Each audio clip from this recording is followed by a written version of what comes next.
What's going on, y'all? Welcome back to another episode. I'm SwipaCam. Welcome back to the channel. I hope you had a good All-Star break. We had a few days without some games. Got a chance to get some rest. Got a chance to relax. The players got some time off. Coaches got some time off. And you know what? It looks like it paid off. The Denver Nuggets rode the All-Star break with a 3-game win streak. Took it and rested. And now they come back with another win against the Sacramento Kings on February 25th, 2022, and the Denver Nuggets pull out another win, 128-110. And y'all, I gotta tell you, the Denver Nuggets are streaking. The Denver Nuggets are streaking. Now here's the thing, I said this on Twitter, but I want to let everybody know my prediction. Best case scenario over the next 24 games, including tonight, the Denver Nuggets can go 20-4. Over the next 24 games. That's best case scenario in my mind. Meaning, realistically, if everything goes really well, 20-4 is the dynamite. Now that's also incorporated with having Jamal Murray and Michael Porter Jr. come back at some point in time. But right now, best case scenario. Worst case scenario, Denver Nuggets go something like 14-10. Worst case scenario, because that's just simply not good enough. They got too good of a team, too many pieces around them. They really should be doing a lot better than that. My prediction? 19-5. 19-5, and here's why. They get a win tonight versus the Sacramento Kings. A win tonight. That puts them 9 games over 500. The next couple of games, they can play against the Kings, the Trailblazers, the Thunder, the Rockets, and the Pelicans. Y'all, I'm not trying to say too much, but there's a possibility they could win, including tonight, these next 6 games. Win against the Kings at home again, win against the Trailblazers, win against the Thunder, win against the Rockets, win against the Pelicans, and go into the Warriors matchup. And they're 2-0 versus the Warriors this season. And they're playing at home in Denver. They have beaten the Warriors twice in Golden State. Y'all, the reason I'm saying is there's a chance that not only can they catapult in the 5th seed, but they could get themselves into the 4th seed by the time this little window is over of having these 6 games against lower tier teams. They can do it. And if they do it, they will have a 9-game winning streak going into the Warriors game and getting ready for Porter and Murray to come back and cementing the MVP candidacy for Nikola Jokic. So it was a really great game tonight. There's a couple of players I've talked about on this channel before. Domantas Sabonis had a great night tonight. Domantas Sabonis had 33 points, 14 rebounds, and 6 assists. He was 15-23 from the field. I've always called him on Twitter and then obviously on this channel, Yoke Light. He plays like Nikola Jokic. He's not as fluid. He's not as consistent. His peak isn't as high. But he's somebody that if you're looking to get a facsimile of what Nikola Jokic does on a game-by-game basis, Domantas can do that. Really great player. He's really strong. Like, he's really well built. And so he has a really, really solid game. I really like him. Tonight he had 33, 14, and 6. He wanted to make it known that he could hang with the MVP. Now, obviously, game to game he can't. But tonight, on nights sparingly, he can do it. So he played really well tonight. You know, he was a -8, but, you know, it is what it is. Tonight, I want to give a shout-out to a couple people, man. Nikola Jokic had 25 points, 12 rebounds, and 9 assists. He had another missed triple-double. He was 9-of-15 today from the field, which is almost 66% from the field. He was 2-of-4 from the three-point line, which is 50%. He was 5-of-7 from the free throw line, which is not great. He missed those 2 bunnies. He should have had them. He had 1 block, but he had 4 steals tonight. Nikola Jokic had 4 steals tonight, and he had 3 inside of the first quarter. So for everybody always talking about his defense, even Mark Jones in the Sacramento broadcast tonight was talking about the end of the game. The Phoenix Suns took him apart with the pick and roll, leaving out, again, context that he had played a year straight since the bubble, having no Murray, having no Will Barton for half of that series, having no defenders to be able to deal with Chris Paul and Booker, and then the fact that they didn't score at all either, so Booker and Chris Paul rested the entire series on defense. Man, he was getting cooked because they played drop because of how tired he was. But the thing is, Jokic hands, they've always been good, but they're even better this year. Your center just had 4 steals in 1 game and helped change the tone of the game. He even robbed Domantas at one point. Played a really good game tonight. Nikola Jokic was a +17 in the game they won by 18 points. +17. There's a point in time in this game where the Nuggets, when he got back in the game in the 4th quarter, I want to say they were up 11. Jokic got back in at about 7:50 or so.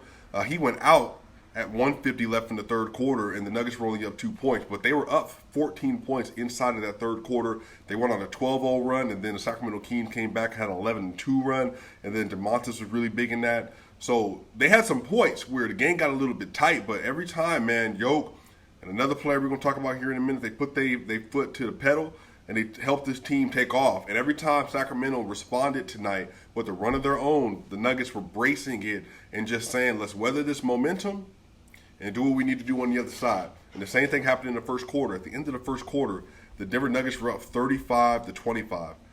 They were up 35-25. And they were playing really well. Nikola Jokic had 5 points. He had 3 rebounds, 2 assists, 3 steals, and a block in the first quarter. Rivers was playing well. Bones hit a great 3. And then again, they started that second. Jokic got back in at about 8:30 left. And then they just kind of, again, kept pressing. The bench didn't play well in that second quarter. And they closed the quarter 63-58. But they closed it like that because the bench wasn't playing super well. DeMontis had 10 points in that second quarter. But then after that, they were able to weather that storm. And so, like I said, when you're playing against teams that are fighting, like they're fighting for their play-in lives right now, I think this is going to put the Kings 5 out from the play-in spot. When you're chasing something like that, you're going to get their best punch multiple times a game because they want to make sure they're fighting. They're trying to keep the mission on the mind. But the thing is, if you're able to weather that storm when you're the better team, more equipped team, more seasoned team, you're able to take those punches and then go ahead and roll out another streak of your own. And that's what they did tonight. But they wouldn't have done it, y'all, without Will Barton. Will Barton had one of his better performances this season, one of his top 3 better performances this season. He had in 32 minutes tonight, he had 31 points, 5 rebounds, and 3 assists, 11 of 17 from the field, 3 of 6 from 3, 6 of 6 from the free throw line with 1 block, and he was a plus 27 tonight. You know, I said on Twitter that he reminded me of 1998 Kobe Bryant tonight. And why did I say that? Because at that point in time, Kobe was super talented. He was super wiry, great athlete, but he was hitting these shots that you just didn't think were supposed to go in. They could be three-pointers, they could be at the rim, under the basket, whatever it was. And that's what he looked like, man. Will Barton had one of his best games in a very long time. But then Ryan Blackburn noted as well on Twitter, it's crazy. He has a great amount of rest. He took off essentially, like 8 days, 7 days of playing basketball and got him a chance to go sit down somewhere and relax, take a break, let his body rest up, and then he puts out a performance like that. Once again, if Will Barton is your 5th option on offense, he can do this more often than not. And I don't mean 31 points. I mean high efficiency, getting you 16 points a game, 14 points, and then sometimes 22 points because he's off. He's just going off on somebody. But then when you have Jamal Murray, Michael Porter Jr., Nikola Jokic, and Aaron Gordon, and Will Barton, that's what this is supposed to look like. So this is my thing. When we're heavy on Will Barton, it's because he's had to step into a role that he can't consistently fill. Like, he's played really well, 31, 5, and 3 tonight. I'm not going to expect him to do that next game. And then the next game after that, the next game after that. Yoke, yes. Expect him to do it. Tonight, Yoke had 25, 12, and 9. Wasn't a great game for him. That's all underneath his season averages except for the assist. But Yoke also is able to give you that as his floor. That's a floor for Yoke. What DeMontis did tonight with 34, 33, 14, and 7, that's like his ceiling. That is just a game. Jokic just had 35, 17, and 8 versus the Warriors, and that was just a game. So that's what I'm saying. Will Barton can't give you 35 or 31, 5, and 3 every night, but he can give you in spurts. But if you allow him to be able to play defense, if you allow him to be able to set into a rhythm and be confident and be healthy, not have to worry about hamstrings or core injuries or anything else, he can do that. So really big shout out to Will Barton tonight. Played really well. Aaron Gordon had 12 points, 6 rebounds, and 3 assists. He was 6 of 10 from the field, 0 of 1 from 3. And he was a plus 18 tonight with 3 steals. The Denver Nuggets had steals all over the place as a team. The Nuggets had 12 steals tonight as a team. Aaron Gordon had some really strong play, especially in that first half, in that first quarter. Man, he was just going at it. He was finding little people in the bucket. I think he had De'Aaron Fox on him in the post and spun off him. Great dunk, and he looks really athletic again, giving him a chance to rest his body. Key. He had a really bad set of back-to-back possessions in the third quarter, I want to say, where he basically gave up a basket and he tried to do an inbound pass, turned it over to Harrison Barnes, and Harrison Barnes laid it up. It just wasn't pretty. And then also he should have passed out at one point in time.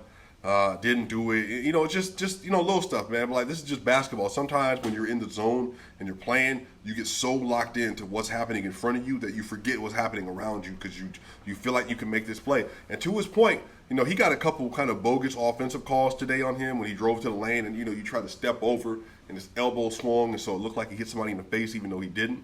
The thing is that when Aaron Gordon did that, he was so successful getting to the basket that at one point in time he just did it a little bit too much. And Will Barton got it too. Davion Mitchell, by the way, I've talked to y'all about Davion Mitchell before. I think he has the potential to be Drew Holiday-esque, if not better than Drew Holiday on the perimeter attack defense. He's excellent. I know he has a little bit of flopping in his game. I also said on Twitter tonight that if Nikola Jokic ever picked up that level of flopping, he might average 35, 12, and 8 over the course of a season. Because of how many free throws he's going to be shooting. Davion Mitchell is going to be a really great player. Again, y'all, that's the part of the business, man. I mean, Drew Holiday doesn't flop a lot. His hands are just really good. He's very strong, very instinctual, and he's very intelligent. And he's very quick. And Davion is of that same ilk. He's just a little bit smaller, but again, he's just the same body prototype, everything, man. Strong kid, very twitch. And he can stay with anybody. He can stay in front of almost anybody. So I really love that kid's game. I think he's going to be really special. Jeff Green tonight had 7 points, 3 rebounds, and 2 assists. He was 3 of 9 from the field, 1 of 4 from 3. He was a plus 16 tonight. Good game from him. Monte Morris tonight, 19 points, 2 rebounds, 4 assists on 7 of 9 from the field, 3 of 4 from 3. What he's going crazy, man. Monte Morris is going crazy, bro. 2 of 2 from the free throw line. And again, 1 steal, 1 block. He had 1 turnover and 4 assists. On the season, he's averaging 4.3 assists a game and 1 turnover a game. 4-to-1 ratio.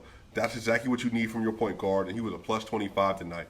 Monte Morris, man, I'm telling y'all, man, stock going up. Stock going up. Stock going up. He's been crucial, instrumental to this team's success. Austin Rivers tonight had a great game off the bench. Best bench player tonight. And the numbers bear it out. 27 minutes, 9 points, 4 rebounds, 2 assists, 4 of 8 from the field, 1 of 4 from 3. A really important 3 as well. When Jokic was late in the shot clock and he had to kick it out to Rivers in the left corner and he hit that shot, he had 2 steals. He was a plus 11 tonight. Best bench player on the team tonight. Played really good defense as well. Austin Rivers has a place on this team. I'm really excited to see what the future looks like for him. Really am.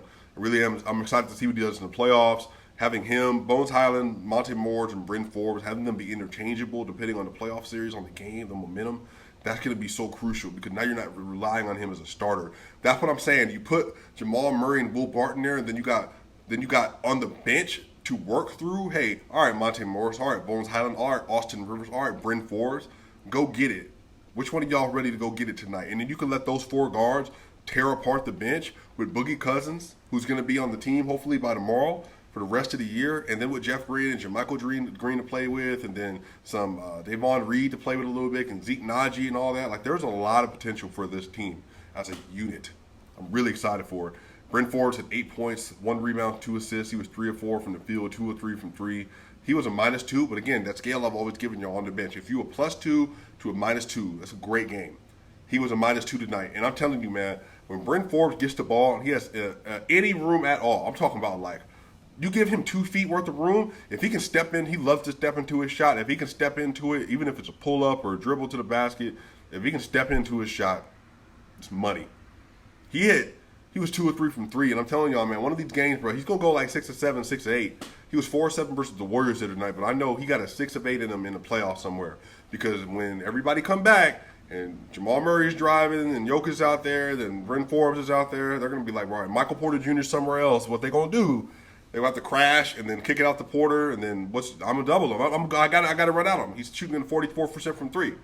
And then Bryn Forbes going to be right there, man. I think he was a great pickup, man. Really excited to see what he does. JaMychal Green. By the way, did y'all know this? I did not know this. JaMychal Green is shooting 87% from the free throw line this season. Did y'all know that? Because I feel like I pay attention to every statistical profile that there is for every player of the Nuggets. And it just completely skipped my mind that he was shooting 87% from the free throw line, which is interesting because I've always this season felt comfortable with him at the line. But he had 12 points, 3 rebounds, and 2 assists tonight. He was 3 of 4 from the field, 2 of 2 from 3, all crucial, 4 of 4 from the free throw line. And then, again, he was only a -1, so great bench game tonight. So, and then Davon Reed got some spare minutes, and Facundo Campazzo got some spare minutes, and Marcus Howard got spare minutes. But just a great game for the Denver Nuggets. That's 4 in a row. That's 4 in a row, but they won 6 of their last 7. They won 6 of their last 7 games, and I want to say they're 11-3 in the last 14 games Nikola Jokic has played in. I think that's the number. They're 11-3 in the last 14 games Nikola Jokic has played in. So they're streaking, man. They got the Kings again on Saturday, and then that's going to be another game to continue to build that momentum, y'all. Let's get it there. Y'all, subscribe to the channel. Let's get this to 10,000 subscribers. Come on, man. Like, let's do it. I know we can do it. Let's build it. Let's go to Serbia. Let's get it done. 10,000 subscribers, y'all. We were on the way there, y'all. Hey, Swipin gang. I'm going to see y'all soon.